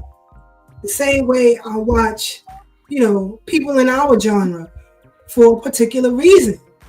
I don't want to see people crossing lines because, you know, that's when it becomes a joke. You know what I mean? And and you can mess up the business for everybody. You know, I stay in my lane. I know my lane. I don't cross over. And I wish everybody would do that. And we can become more successful. You know, sis, that was one of the things I respected about Gillie and Wallow when they had Lil Durk and them down and they was interviewing him and Wallow was just sharing with him what's to come, what's the future. Look at how successful Lil Durk is. Or should I say was, but look where he at. Look how successful King Von was. Look, so much potential. You know, though they made it out the hood, they haven't even reached their full potential. They were just at the cusp of it. But this mindset of running down on each other, looking at your own community as your opposition, this is the problem. And I'll be honest, I remember Fat Joe sat down with Tekashi in one interview and told him, be careful.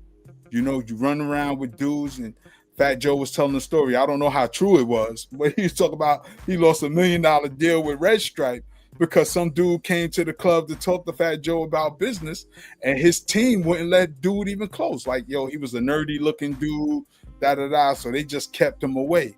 Fat Joe was like his entourage. He had like 100 dudes with him, and they wouldn't even let him get close. Said that messed up the bag.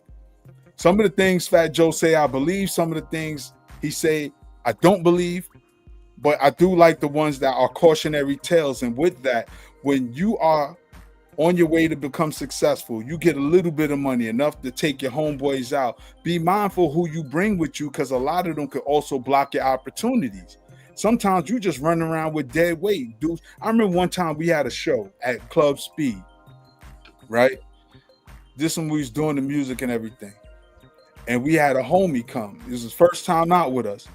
Yo, he was just running across the stage, throwing it up, running through the crowd. He's like, yo, bro, we don't move like that. Chill. I get it. He was excited. He was having a good time.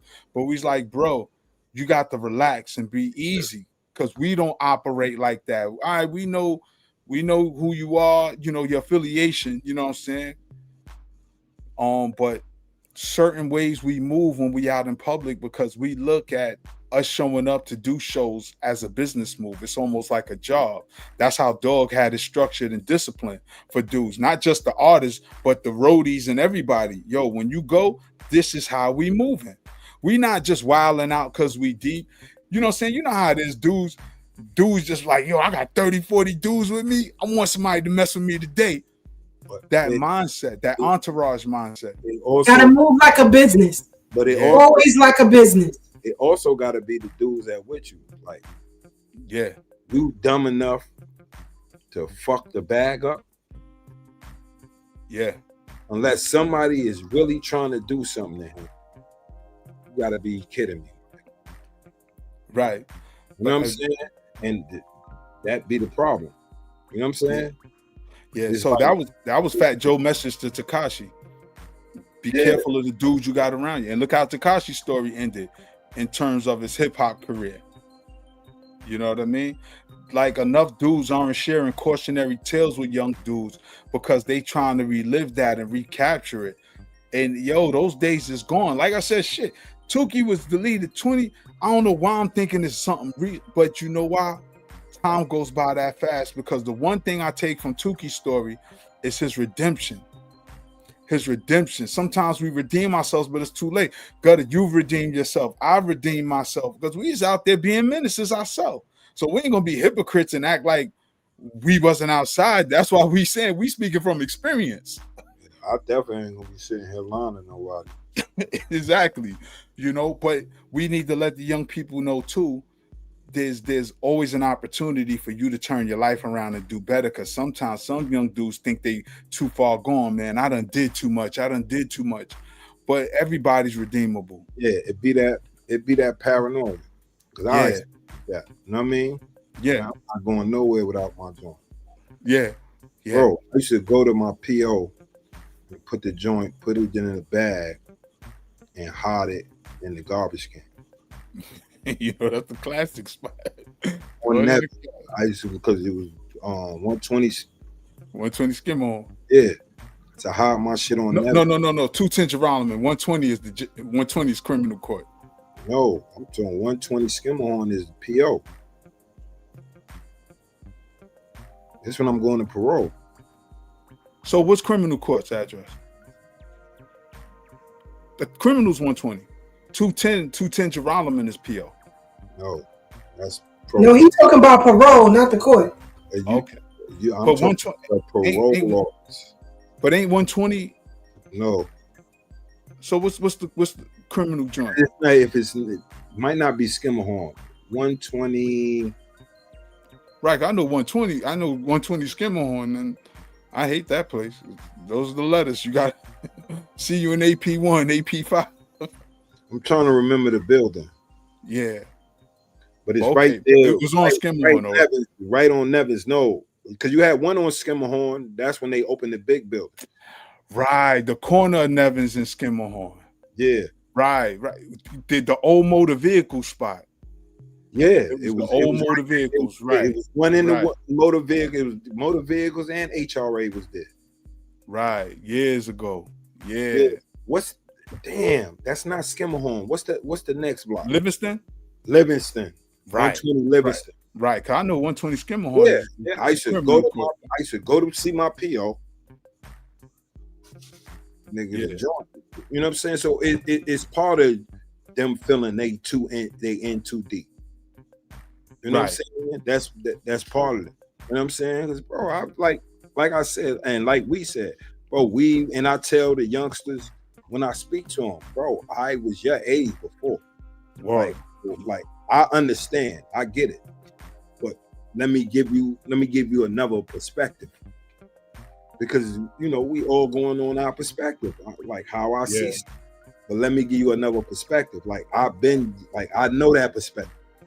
I know you feel like, you know what I'm saying, if you don't have your joint all the day and somebody did something to your homie, so you gotta strike back. Yeah, I done been through that. Yeah. Let me give first. I'm gonna give you the ending. What's gonna happen eventually? You know what I'm saying? I'm gonna give you the ending of that story of what's gonna happen eventually. You're gonna have 3 ways it's gonna happen.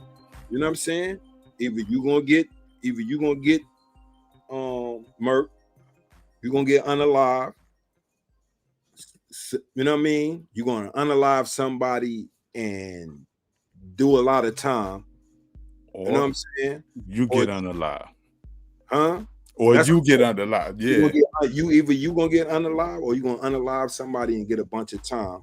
You know what I'm saying? Or you might not be doing that. You might catch a robbery. You know what I'm saying? You know what I mean? And you know what's crazy? You're gonna do a lot of time. Cause felony deletion is something else too. Huh? I said felony deletion. Oh yeah, if somebody get deleted in the commission of your felony. Oh, you going down? You like y'all just snatched the chain? So, yeah, but he ran in front of a car. I'm gonna tell the individual is like what the story gonna lead to. You know what I'm saying? Because I understand your feeling, and I'm gonna tell you what it's gonna lead to. You know what I'm saying?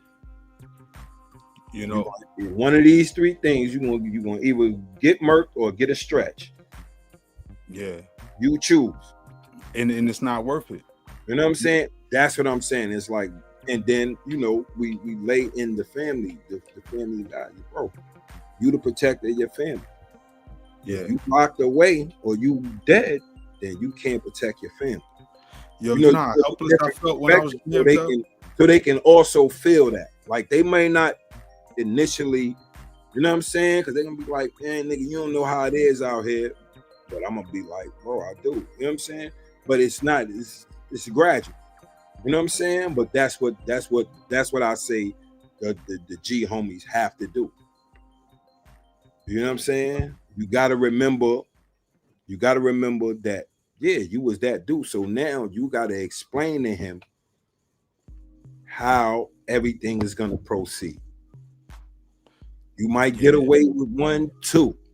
But bro, once you out there as a menace, you're going down, my nigga. Yeah, no ifs, ands, or buts about it. Any gangbanger, if he ever been to prison, that started young. You ask any dude that started out young selling drugs and robbing, what was the end result? You're not gonna, you know what I'm saying? Because you got to think about it. Even with the selling drugs, at least in our era, you weren't just worrying about the police. You worrying about the stick up kids and the rivals as well. Me, I was I multitask. So I sold crack, robbed niggas, dug pockets. You know what I'm saying? You know. Anything for the paper. Yeah. So, but like I said, is once you're involved, you must know the end result. Yeah. And youngsters, like when you like, if you outside, this is not a place for you. A digital place. Yeah. Stay away. Like this is because, like I said, I already told you, beware. But once you get on this digital space, get out the streets. Or you know what I mean? That don't mix. This is a fair playground. You definitely don't want to be in the streets and doing this. Yeah, if you're on it, and I'm not even talking about podcasts, just dealing with the digital space, whether you social media or whatever. Right. going live and all that while you out there. If you in the streets, that don't mix. It's number one, you're telling on yourself. Telling everybody yourself, your rivals, whatever. You know what I'm saying? And then you might call something with your neighborhood that ain't really got nothing to do with your neighborhood. Right. You know what I'm saying? You want to do beefing over a brawl. Yo, your man New York is crazy. Yo. Nigga said he the script. Yeah.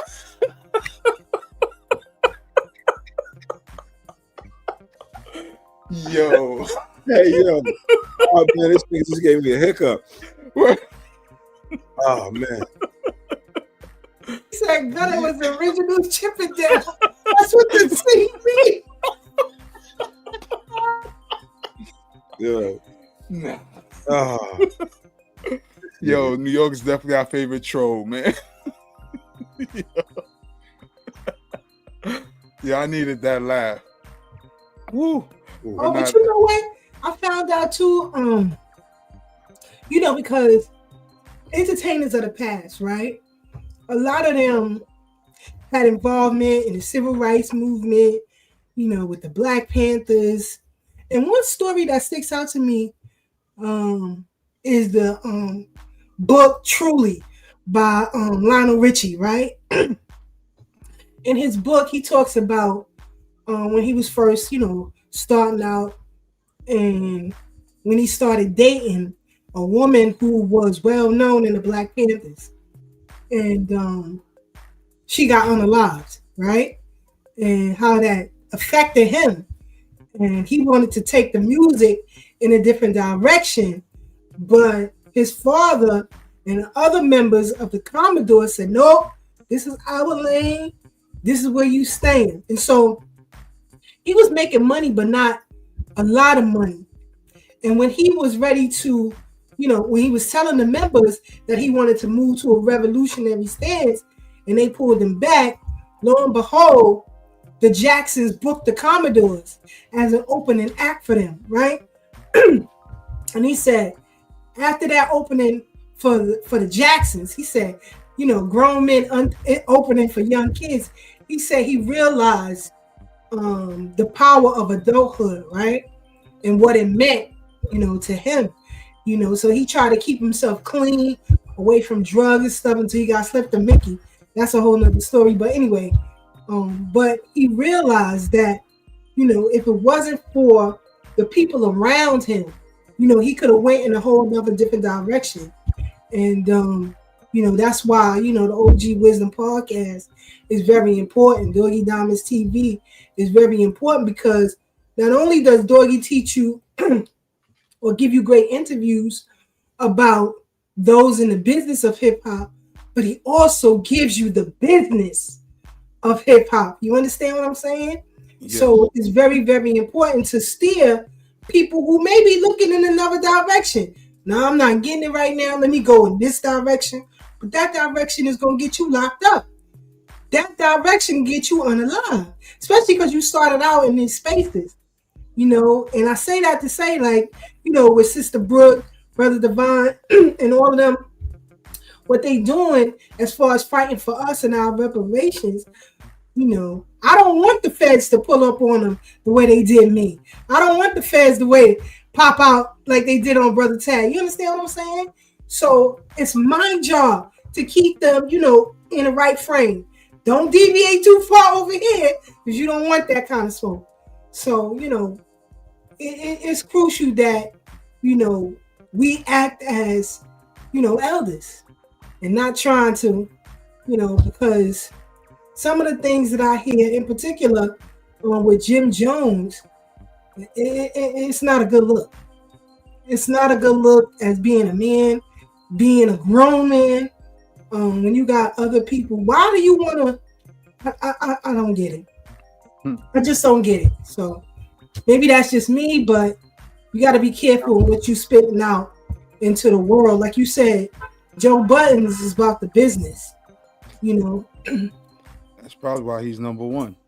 Yeah, and then That is why he's number one. He's keeping within that lane, because when you deviate, no, but what he does, he brings in a journey. He bring in the dude, you know, whether somebody likes him or not. He brings in Mark Lamont Hill, who's a journalist. Right. So when they talk about something outside of, you know, the music industry, you know what I mean? Yeah, he can speak on it. I just don't like his political position, because he reposted when Dr. Francis Cress Welsing passed away. He reposted a negative comment by a homosexual who was just real disrespectful to Dr. Francis Cress Welsing, and she had just passed away. For those who may not know, Dr. Francis Cress Welsing wrote a classic masterpiece called The ISIS Papers, you know, dealing with color confrontation, on her synopsis on why white men are so racist towards black men. And it was actually the template for the movie Baby Boy. In fact, when Baby Boy opens up and Tyrese is in the womb, they're quoting Dr. Francis Cress Welsing. In Boomerang, when Martin is breaking down the pool game, when he's talking to David Allen Greer, Eddie Murphy, calling the racist, that's from the ISIS Papers. Yeah, it's from the ISIS Papers. Because a lot of people don't know who Dr. Francis Cress Welsing is and how important her works are to us. In fact, I always say this. One time I seen her on Donahue, I believe it was. Yeah. And I was agreeing with everything she said until she said, racism is gonna have black men step right out of their pants and into dresses. I said, all right, she had me till then. Because this was the early 90s. And I was like, nah, the brothers ain't putting on no dresses. Let's fast forward to where we at today. Brothers are putting on dresses. They still don't think they. He was just saying something that always been happening, right? But a lot of us didn't have the foresight to see it. Just like in you know, in our community, like that's the reason for a lot of this stuff. Yeah. I mean, but that's why so many people got upset with Mark Lamont Hill when he did that, you know, because he agreed with somebody disrespecting our beloved right on the heels of a transition. And it wasn't even, Sister Keisha, was it even a week yet? No. Within the same week. Yeah. And he's like, he shared the same sentiments, and they was disrespectful to her, calling her homophobic and all this stuff. But in her book also, and this is what you and I are doing, Gutter, in her book, she said the only thing that's going to stop racism, white supremacy is strong male masculine muscle. That's it. You can't beg racists not to be racist no more. You can't plead with them. You can't appeal to their moral consciousness. It takes strong black men to stand up and say, nah, we're not going for this no more. That's why, like, the deeper the melanin, the more the fear. Yeah. So, no matter, you got to think about it. They killed this 12-year-old kid. What was that? His name is Tamir Rice, right? Killed him and say he looked like he was 21. This is over the radio. They say he looked like a grown adult, a little kid playing with a plastic gun. Say he Who's looked that? Like Tamir Rice? Yeah. So, you know what I'm saying? Like this is not by happenstance. Right. You know what I'm saying? That's Mark Lamont Hill, but you know, first of all, he's not a journalist. He's a commentator, right? He's fed information when he's on platforms like CNN and others. They feed information and give him talking points to follow. He's a physician. He started out as a physician. That's his discipline, right? So he's not a journalist. There are commentators, there are journalists, and there are investigative journalists. And he's neither. So just like, I don't know, when people pull on Tamika Mallory and others, you know, it causes a problem. It causes a problem. There are black journalists that, you know, Joe Budden could reach out to, but because of the thirstiness of a Mark Lamont Hill, and he wants to stay in that realm, a lot of people bring him on. But he does true journalism a disservice. He is not a journalist. He's a commentator. And there's the difference. Yeah. And see, And shout out to the Joe Budden podcast, because he was someone who tried his hand at rap, you know, and he was a pretty good rapper. You know, he had a couple of joints. Joe nice. Budden. Yeah, that's what I'm saying. But it didn't translate to the music career. Because I mean, I agree. I like the music that he did put out. But then some of it, he explained the music industry as well. That's why he was giving the cautionary tale. It was like, yo, bro, I had that hot song. You know what I'm saying? Everybody thought I was going to do this, that, and the third, and it never translated. So I'm telling people about the industry. Yeah. You know what I'm saying? Because, like, yo, this nigga predicted a lot of shit. No doubt. You know what I'm saying? Within the hip hop, because he was an insider. That's why his voice, you know what I'm saying? That's why when he say a lot of shit and then it comes to fruition, maybe years later, then you look back like, man, this nigga said this shit years back. Yeah. You know what I'm saying? Because he's an individual that came from the system. He came out of the system, out of the industry. So he could tell you how the industry actually worked after he didn't got fucked over. Right. And that's pretty much when Doggy interviewed Ali Vegas. That was, I think more people started coming up with the parties, because we heard about him before, but I believe Ali Vegas went in depth, because Ali Vegas is somebody else who was hot at the time and, you know, hot at one point and didn't get his just due, because sometimes you got to play the game more than the talent, because a lot of these people who I'm gonna say this real quick, Gut, and I'm past the mic to you. A lot of dudes who got podcasts were not the best rappers. May have had a buzz. No, outside of Jadakiss. And this ain't no knock on nobody rapping. There's a lot of dudes that weren't the illest dudes. Right. You know what I'm saying? But they still could have had a better career than what the industry did to them. Is my point. You know what I'm saying? Like Buttons got fucked around because the marketing and all that, his record company fucked him around. That's literally, bro. You know what I'm saying? I just lost my thought pattern. We was talking about the dudes who got platforms that wasn't the nicest rappers. Yeah, no, I was thinking about Ali Vegas. Okay. Wasn't he signed to Columbia? I believe so. All right, you signed to the same one as Nas. Bro, Right. This is like, I was talking to my artist about this. It's not even the artist's fault. It's the record label. They tried to get him as a young Nas, so now they can eventually, if he can get the numbers, then we don't gotta negotiate with Nas. You see what I'm saying? Him and Nas have a joint together? This is what I'm saying. I don't remember, because I was getting locked up. Yeah, I don't have to look into. I was getting locked up back and forth. Yeah. But what I'm saying, he was like, this is what the company does. Yes.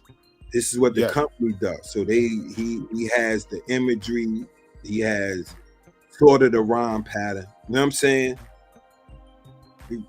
Young boy was nice. You know what I'm saying? Yeah. And see, Gutter, I agree with you, and that's what I was saying earlier. My concern with the rappers is the companies yes. Oh, they all looking for cookie cutters. Yeah. And that's what I'm hoping don't happen in the podcast. If this one dude is successful, but they already doing it. That's why I just told you, they seeking out these individuals that's already have a fan base. You know what I'm saying? And paying them top dollar. Yeah. But see, and I agree with that. In addition to that, though, is what I'm saying is that we at the cusp of having our voices heard, because they don't have to sell out. Because I get it. I want to payday too. Somebody hit us up like, yo, we want y'all to, depends on what the product is though. You know what I'm saying? But yeah, I want to check too. I'd be lying if I ain't saying I want no money. If I don't want no brand deal, I would be lying my ass off. That's what I'm saying. But however, there's certain things I'm not going to turn away from. Our authenticity, what we're here for, uplifting our community, that I'm not going to do. Be like, yo, I like what y'all doing, but I don't want to hear too much about that black empowerment stuff. And I guess I want to hear more about entertainment and who shot who. Yeah, I want the Vlad style interviews. Like, yeah, what would be the point of OG wisdom then? Exactly. That's what I'm saying. Exactly. But that's what it is with a lot of these artists. That's a non-talking point. Right. That's the whole point of us having the fucking podcast. It ain't to get fucking sponsorship from a big company. We can't talk about what we talking about. We doing this to get our message out. Right. And that's what I'm saying about some rappers, because like, they got not a lot of people talking about what we talk about that come from where we come from. Not saying it's none, but it's not a lot. You know what I'm saying? To have, you know, the background that we and talk what we talk about. Yeah. Even though it's multifaceted, but it's just basically the black community, or what anything affects the black community. Yeah. What's some of the podcasts you rock with though, Gutter? What's some of the joints you rock with that you think deserve an honorable mention? As far as like what are they talking about? Like just the joints you like community empowerment, you know, anything. Joints that you think people should check out. I'm gonna be honest, I don't really watch podcasts. Like I'll watch some. Is it a podcast? I watch YouTube channels, and I can't say they necessarily podcast. Right. So you know which YouTube channel? The King's Monologue. I think Amazing Lucas is a podcast. I fuck with him. Yeah, I rock with Amazing Lucas too. He's a podcast, right? Or it's just a YouTube channel? Yeah, he has a podcast. Okay, yeah. Some of them do both, so. Huh? Right. Yeah, some of them do both. So him, like from like my street shit, I'll listen to Compton Rick Rock, or yeah, I rocks with him too. That's crazy. I watch him, like if I want to get abreast of like certain street shit, or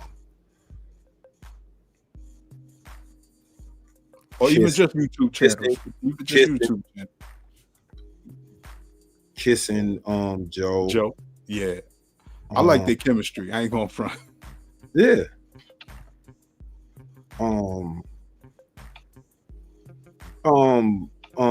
What's the name shit? Nori shit. Oh, definitely drinking that. I caught a few episodes of Bleak shit. Yeah. Cam and Mace shit now and then. But like I said, I don't be like, it would have to be a topic that interests me that I go and really watch somebody podcast. Yeah. You know what I'm saying? Sister Keisha. I want to see who Sister Keisha rocking with, because we can wind it down. I got an event to hit. Yeah, and I gotta cook. The Art of Dialogue I like. Diary of a CEO.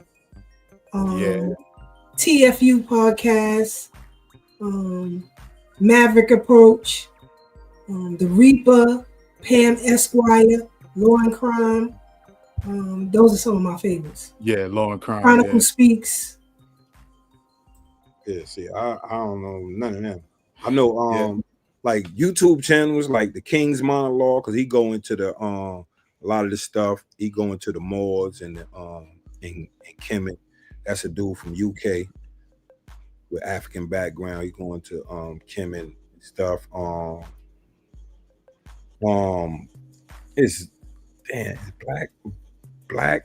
Black History something, where they talk about, you know, all that van, like blacks in China and Asia and stuff like that.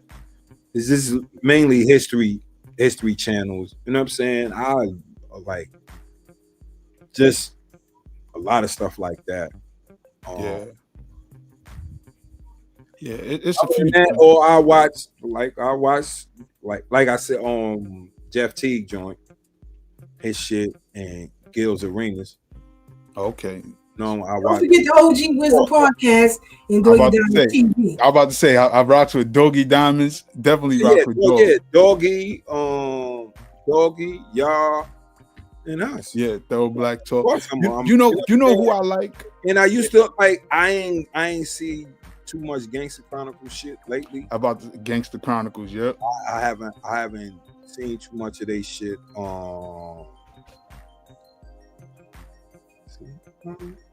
It's a few I rock with. It's a few, but I can't like it's a few things I can't think of. Oh, Godfrey joint.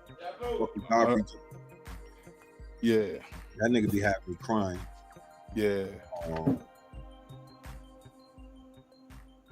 It's I be watching some of the well, I ain't gonna give him no, like I be watching some of the coon joints just so I can know who the coons is, but I ain't gonna get them no shine. Like I ain't gonna say they channel, but like this is so because I'll catch somebody else like it's a like Amazing Lucas, like he'll put me on all the coons, like right. He always got this nigga said the Timu Lou Gossett Jr.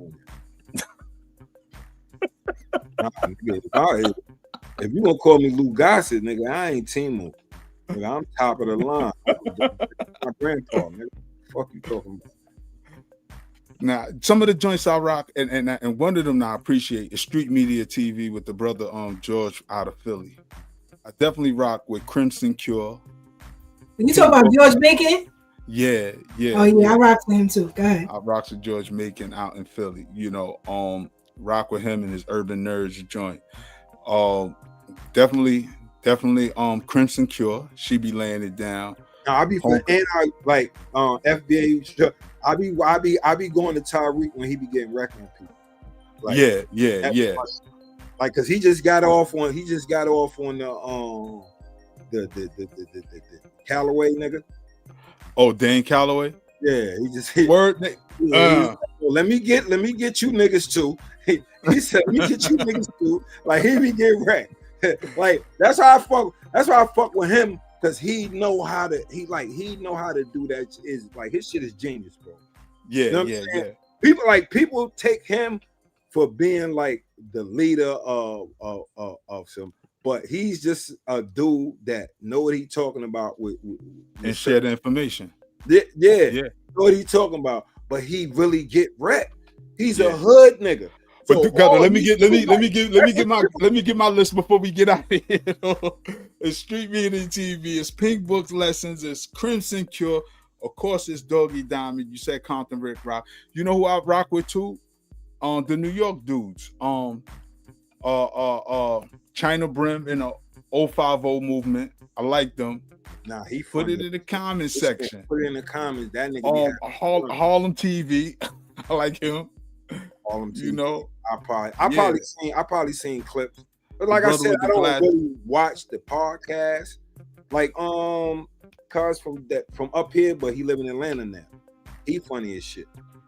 Who that? Like I'm going there to hear niggas wreck on niggas. Yeah. Cause some of them give information, some of them give their perspective. Like even Zip is funny. Yeah, what? I just like how Zip give it up. Yo, let's get to that. Zip is funny as hell. It's hilarious, bro. Everybody got their own value. Everybody got their own thing they bring to it that makes it dope. Like it's certain shit I tune into, and a lot of shit. I'm gonna be honest with you. Like definitely, I rock with the Big Fruit podcast. I definitely rock with Fruit, not just because he's home team, but when we talk about that jail space, that transformation, dudes coming out, he really get the real ones, dudes who was there too. And let everybody tell their story, which is dope because everybody got a voice, and we never know who's gonna be the voice to make the young dudes change their mind. Because Fruit might have somebody on the platform, and little dude might be like, "Yo, I know that's the big homie, that's the big bro." Damn. Because young people, you know, they real particular about who they get their message from too. You know what I mean? So I definitely want to shout out Big Fruit and his platform. New York said Tariq a failed pimp. Yeah. No. He funny though. I don't know nothing about the pimp shit. Yeah. Brother FBA Strong said, I'm so tempted to speak specifically on Amazing Lucas, but I won't. I will advise due diligence, please, on Amazing Lucas. Go look at his titles, read them, listen to the videos. You will learn something. No doubt. A matter of fact, you know what you can do, FBA Strong? Just send a video in the inbox. You know what I mean? Facts. You know what I mean? We'll definitely check that out.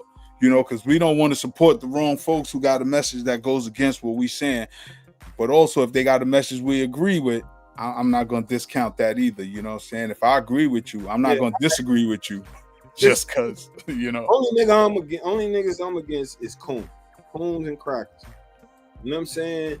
Like anybody that's anti-black, I'm against them. You know what I'm saying? So if you're not anti-black and you got different views than me, you know what I mean? But we agree on certain shit, like I still check it. I just can't do the black conservatives. They like because what they conserving, right? At least the white style ones.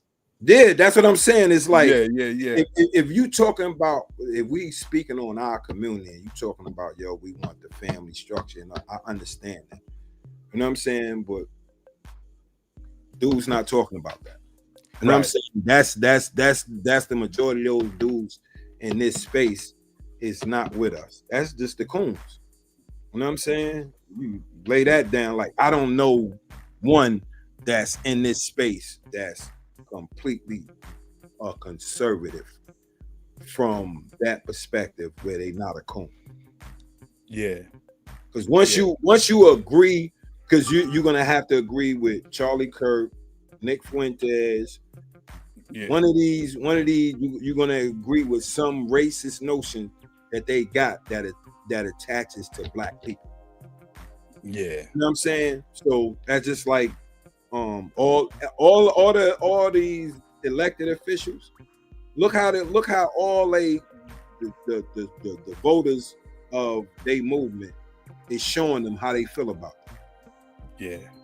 Yeah. You know what I'm saying? So when those are the conservatives I'm talking about. No doubt. But if we talking about we want to conserve our culture, right? Understand that conservatism within, because all that means is we got to gatekeep our shit. Let's stop letting all these motherfuckers come in and think that they are part of this shit when you're not. Yeah. You know what I'm saying? That's what our interpretation of black conservatism. You know what I'm saying? Not you trying to conserve America. Because what the fuck is you conserving the United States of America? Right. And conserving the white way of life. Yeah. Let's get ready to get up out of here. Sister Keisha got to cook. I don't give it. Happy 25th anniversary to my cousin Tawana and her husband Lionel. Celebrating their 25th anniversary today. Get ready to go get suited and booted and dip on out. Sister Keisha, what you want to leave the people with before we bounce out? Final words. Be authentic. Be thorough. Check us out every Thursday, 8 to 10 p.m. Thorough Black Talk Worldview. This week we talking about people's experiences going to the continent, and baby, ain't gonna be too pretty.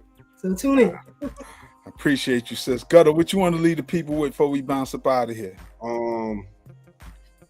Just if we in these spaces, man, like it's money to be made, and